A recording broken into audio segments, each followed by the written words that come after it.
Since 2022, we really haven't grown at all. We've been kind of staying at that monthly average of around that $20,000. We tried this marketing group, we tried that marketing group, we did a practice management group. We've done all the different things, so to speak. And so I had to realize, like, I actually have to do the work in the office to make things happen. And having some hard conversations with you guys, yeah, we might have tried a few of these things over the years, but were we consistent with them? Probably not. So I think that's where we're finding a successful change so far since we're coming back with you guys. We had our best month ever, which is awesome. So for some context, we started May 12th, 2025.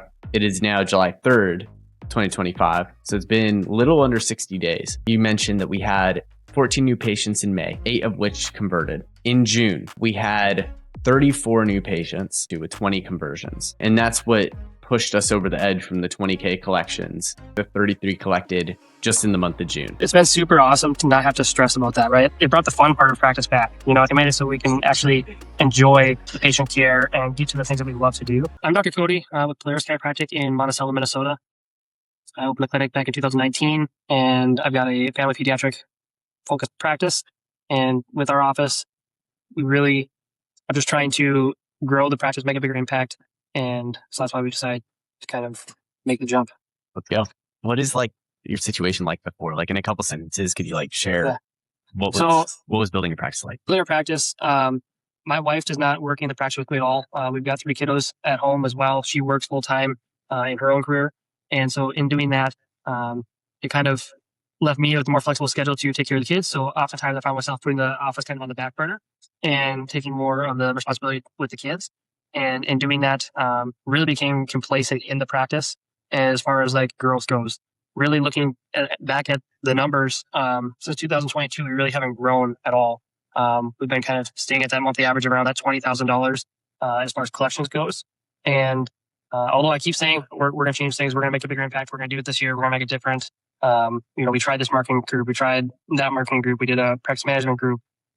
We've done all the different things, so to speak. The other thing I did do was actually work on the practice, in the practice, right? I guess that's kind of what led you guys. No, thank you for sharing that. How, in this process, how did you feel about growth in general in the practice? Were you feeling good about it? Were you feeling hopeful? Were you giving up? Walk me through all the thoughts and feelings. Yeah, because I know it was a couple of years that you were trying to do that beforehand. Yeah. I was always hopeful that we could make a bigger impact, right? I saw lots of my friends that were seeing massive volume, making huge impacts, bigger collections, bigger staffs. I think in chiropractic, we often find ourselves comparing ourselves to our friends from school and our colleagues in our town as well. And I had to come to the realization my town is not their town, my office is not their office, my family situation is not theirs, right? So we're all different. And we can sit here and compare all day long, but at the end of the day, that's not going to change my situation. And so I had to realize I actually have to do the work in the office to make things happen. And when I started actually buying into that and having some hard conversations with you guys, really understanding that we might have tried a few of these things over the years, but were we consistent with them? Probably not, right? Did we truly do the work day in, day out, and have those conversations to move the needle forward with patients? Not really. So I think that's where we're finding a successful change so far since we're coming back with you guys. We had our best month ever, which is awesome. So averaging $20,000 collections basically the last 3.5 years. And we just crushed that and hit 33,000 in the last month. That's pretty awesome. Yeah, let's go. Can you walk me through that transition? And then I want to dive into results afterwards. Can you walk me through transition from trying these things? Okay, let me just give it a shot. how'd you find us? What were your thoughts as you went through the process? That whole deal. So in Minnesota, we have a group of chiropractors that have been in a couple different organizations over the years together. And so it's on a Facebook group. And I was talking to the guys, figuring out who's doing what for marketing. Because I was I'm sick of not growing. I'm sick of not seeing change, right? But at the same time, I didn't want to do the work. One of the guys was hey, I just started using ChiroJump. It's been really awesome. It's been the best thing for my practice so far. And I knew that he and I had done a lot of similar things in the past. So I was well, let me talk to you more about it. So I talked to him, picked his brain, and then I still didn't buy in, right? He's telling me all these things how great it is, how successful he was. And I'm okay, well, that's great. Is it going to work for me? Right. And I think the biggest hurdle for me was honestly, I didn't want to waste money that I didn't have.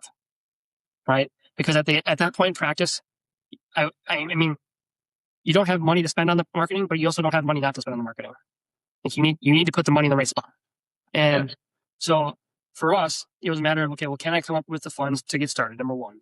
That was a little bit of a hurdle for us to start with. Once we got the way set up and got things ready to go, we were able to rock and roll and really keep going. But Yeah. beyond that, my wife likes to play devil's advocate because she's not part of the practice and she's more number driven than I am. And so she was behind the scenes saying, like, I'm not sure you should do this. Like, it's a lot of money. And are you sure you're going to get the return on the investment because you've been burned on other companies in the past? So she's in the background trying to protect my best interests at the same time. For sure. And so kind of going back and forth. And it was a hard place for me to be as the practice owner, of realizing like I couldn't continue doing what I had been doing if I want to make changes as well. And so that's what led me to really just like, if I'm going to do this, I'm not going to just like lukewarm do this. I have to buy in and do all of the things. Yeah. And that's where it really shifted for me.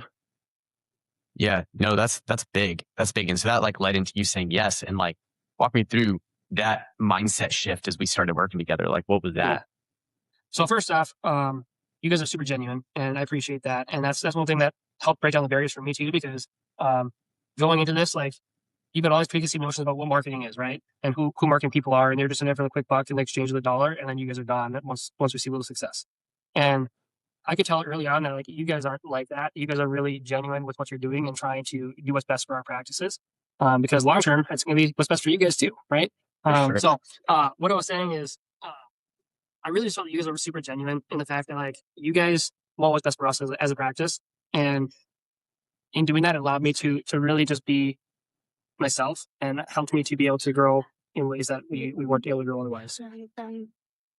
Yeah. No.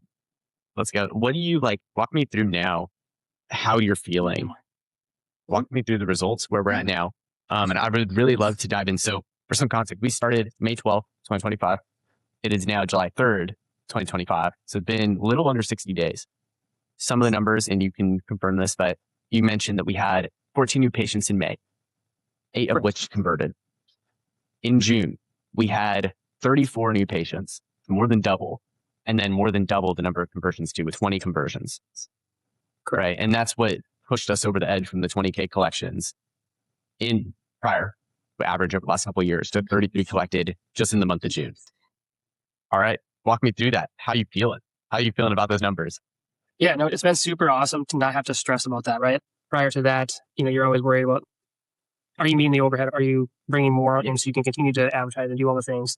And at the end of the day, it brought the fun part of practice back. It made it so we can actually enjoy the patient care and get to the things that we love to do rather than stressing about just numbers. So at the end of the day, we all got to do the practice because we like to help people, right? I don't think we got to practice because we want to worry about the business. And I think that's what also is a detriment to our practices because we're not in it for business always. And so from my perspective, that was a huge change for me, just being able to get back to actually focusing on what I love, which is patient care. And the business is taking care of itself as we take care of the patients that are coming in the door. Yeah. How does that help with, I know that there were some anxieties and stressors about not being able, this not working out at the beginning, and you decided to jump the gun and say yes. But how has that shifted? How has that like anxiety and the stress of the everyday practice changed over the last couple of months here as we've started? You've been putting in the work. Your perspective on things has significantly shifted. But can you walk me through that? I think the biggest thing for me is just not worrying about the expense of overhead and running the practice. Yeah. Knowing that like we have the potential to keep $30,000 as our base income for the rest of the year if we continue doing what we've been doing. That's a reality. That's something that could be achieved, right? Yeah. This is going to take work. It's going to take consistency. Just because you hit it 1 month doesn't mean you guarantee next month. And so I think that's the important thing is like we have to maintain the consistency aspect of this and creating those new routines in how we communicate with patients and making that an intentional thing. It's really helped me with my mindset on getting back into what is important rather than just like the, hey, how's your week going? What are you doing this weekend conversations? Like those are great every once in a while, but if that's all you're talking about, that's not helping your practice. For sure. So it's forcing me to be better on table talk. It's forcing me to be more intentional with the time I have in the office. It's forced myself and my employee to be more intentional about scheduling and making sure that things are blocked out properly so we're not overwhelming ourselves as the schedule grows. Everything has just had to be fine-tuned. We're now going through all of our systems and procedures in the office and making sure that everything is going to continue to run well-oiled as we grow. Because if it's not working now, it's not going to work when we're busy. Definitely. And these are the actions that are making you busier too. This is crazy because you just had a baby in the midst of all this and you're still able to keep up with everything. You're crushing it. But what positive impact has your personal growth had on your family and the people around you? How has that changed your perspective, shifted your relationships even? Yeah, I mean, I think it's helped me to be more relaxed, less stress, I guess. Yeah. I think as far as the house goes, as far as like the household, obviously with 1 month of income, we haven't pulled a huge amount of money out of the business to pay myself more, Sure. but the potential's there in the future, right? As the office grows, so does my potential revenue for the family. Yeah. And so I think that's a huge hope for the future is that potential's there, right? Yeah. What would you tell somebody watching this right now who's unsure, maybe in the same position you are, I've tried all these things, they haven't worked, or maybe it's like there's 1,000 companies out there. Why ChiroJump? What would you share with them? I think ChiroJump sets you can set yourself apart from everyone else by the way you work with people, the relationship that you build, the genuine style of what you guys do, and the way that you and your brothers work so well together. It makes it so easy just to be successful if you just follow the steps, right? You have to do the work at the end of the day, but if you're willing to actually do the work and do the steps that are asked of you, the success is going to follow. It's impossible for it not to follow if you do the steps that are there. Yeah. I think that's the biggest thing. If you're on the fence, and if it's the financials, if it's the hesitancy because you've been burned on other companies, we've all been there. I was there, and I'm so happy that I made the jump into ChiroJump because it's something that will hopefully forever change the trajectory of our practice. Let's go. I'm pumped. I'm pumped for this year. Let's hit 30K again this month. It's going to be awesome. Thank you for taking the time. So if you're watching this and you're like, hey, I don't know what to do, just click a button, book a call. Worst that happens is like, hey, this isn't a great fit. Best that happens is we add an extra 10K in revenue in 60 days. It'd be pretty great. But yeah, go do that right now. And then I will talk to you soon.